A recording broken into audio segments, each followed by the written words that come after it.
আসসালামু আলাইকুম। আমার পরিবারে আপনাদের সবাইকে স্বাগত জানাচ্ছি। আশা করছি আপনারা সবাই ভালো আছেন। আলহামদুলিল্লাহ, আমরাও ভালো আছি।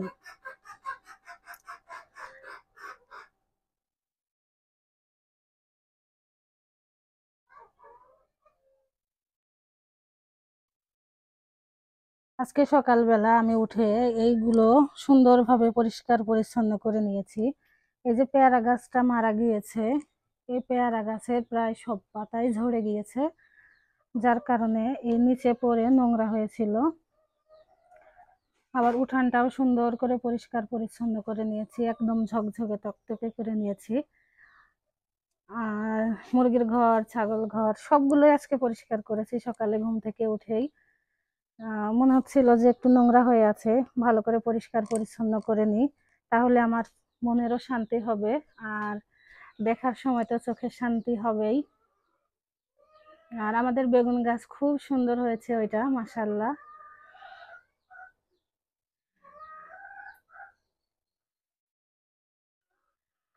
আজকে সকালে তেমন কিছু রান্না বান্না করিনি, খুব গরম পড়েছে, যার কারণে সকালবেলা রান্না করতে একদমই ভালো লাগছিল না।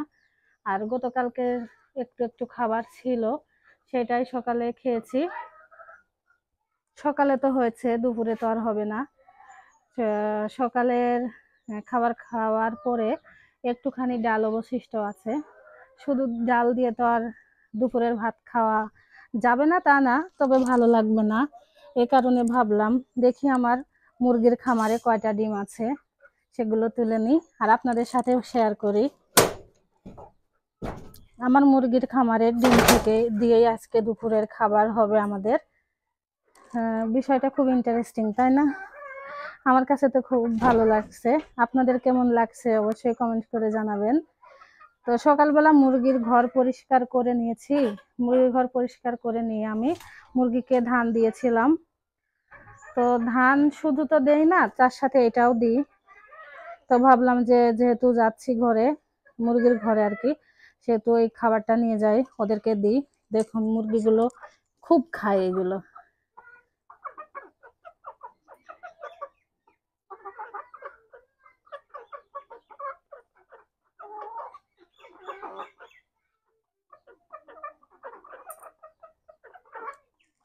যাই হোক, মুরগির এই খাবারটা এর মধ্যে দিয়ে আমি চলে যাই।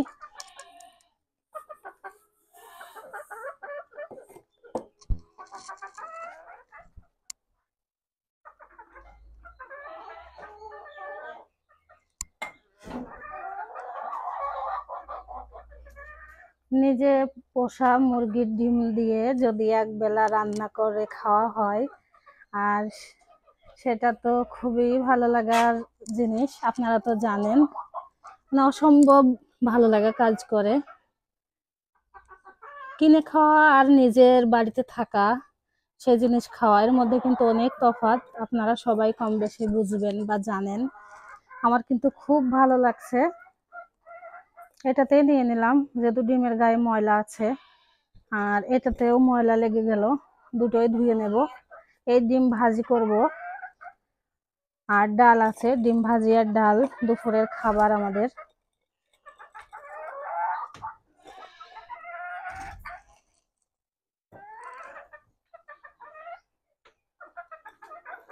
এগুলো ঘরে নিয়ে গিয়ে পরিষ্কার পরিচ্ছন্ন করে নেবো, মানে নোংরা লেগে আছে ডিম ভাজি করার সময়, হয়তো বা ভাঙতে গেলে তখন নোংরা সই খাওয়া হয়ে যাবে, এই জন্য আগে ধুয়ে নেব। তার আগে মুরগির ঘরে দরজাটা দিয়ে নিই, না হলে মুরগি আবার বের হয়ে যাবে। মুরগি বের হয়ে গেলেও আবার একাই ঘরে ঢুকে যায়, তারপরেও দিয়ে দিলাম দরজাটা।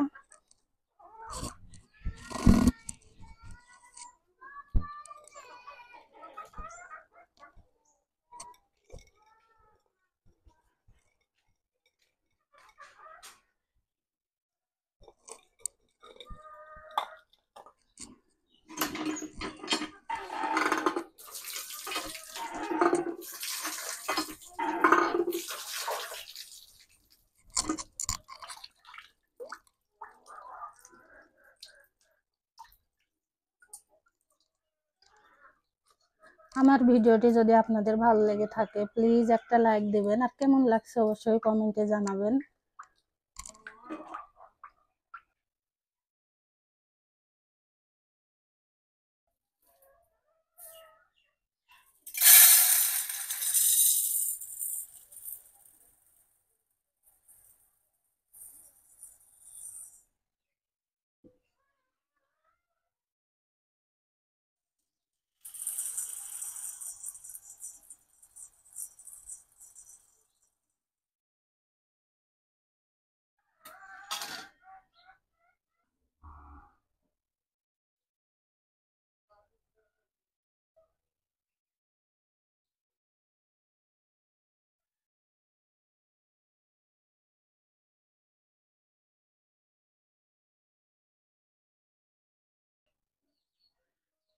কালকে দুপুরের পর আর ভিডিও শুট করা হয়নি।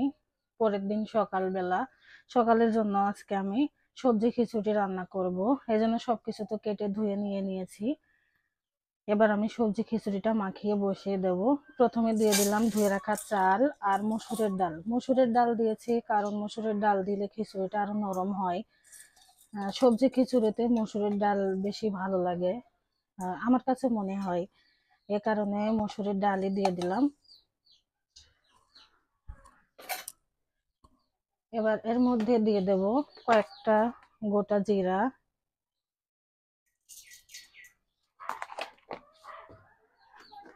যা যা রেগুলার মশলা আমরা খাই সেইগুলোই দেব। স্বাদ অনুযায়ী লবণ, হলুদের গুঁড়া,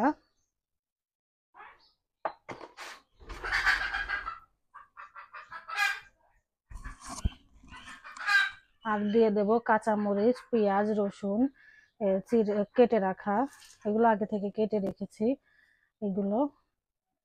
এবার দিয়ে দেব সরিষার তেল।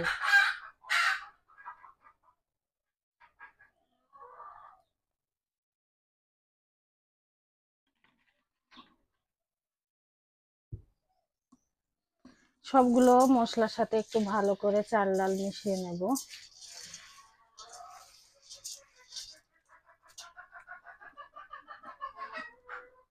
এবার এর মধ্যে দিয়ে দেব কেটে রাখা আলু, আলু আর পটল। বেগুন দিলে আরো বেশি ভালো হয়, তবে বেগুন এই মুহূর্তে বাড়িতে আমার নাই, যার কারণে দেওয়া হলো না। আপনারা বেগুন দিয়ে রান্না করে দেখবেন, খুব মজা হয়। আর শাকটা আমি এখন দেব না, শাকটা কিছুক্ষণ পরে দেব। এবার সবগুলো আরেকটু ভালোভাবে মিশিয়ে নেব।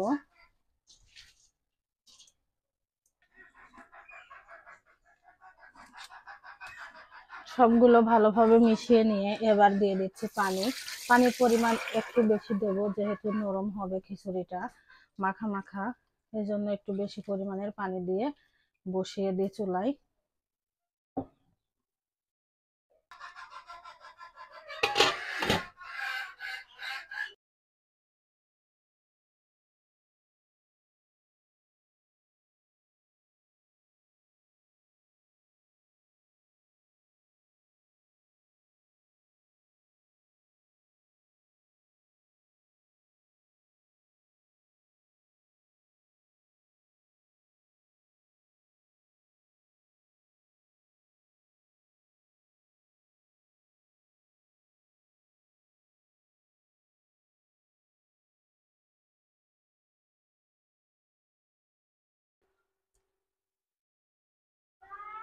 রান্না হয়ে গেল।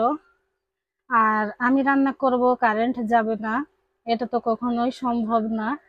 মাঝখানে কারেন্টও চলে গিয়েছিল, এই তো কিছুক্ষণ আগে আসলো। এখন খিচুড়িটা আমার হয়ে গিয়েছে, চুলাটা বন্ধ করে দিই। আর বাইরে কিন্তু কিছুক্ষণ আগে বৃষ্টি হয়েছে, যার কারণে খিচুড়ি আর বৃষ্টি জমে একাকার। এখন বৃষ্টি হচ্ছে না, কিন্তু এই যে উঠান ভিজে গিয়েছে, দেখতে পাচ্ছেন, ভালো বৃষ্টি হয়েছিল।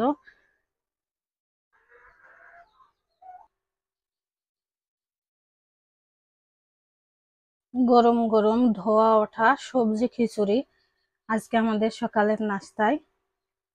কেমন হয়েছে আমাদের সকালের খাবার অবশ্যই কমেন্ট করে জানাবেন। আজকে ভিডিওটি আমি এখানেই শেষ করছি। আপনারা ভালো থাকবেন, সুস্থ থাকবেন, সাবধানে থাকবেন। আমার পরিবারের জন্য দোয়া করবেন। আসসালামু আলাইকুম।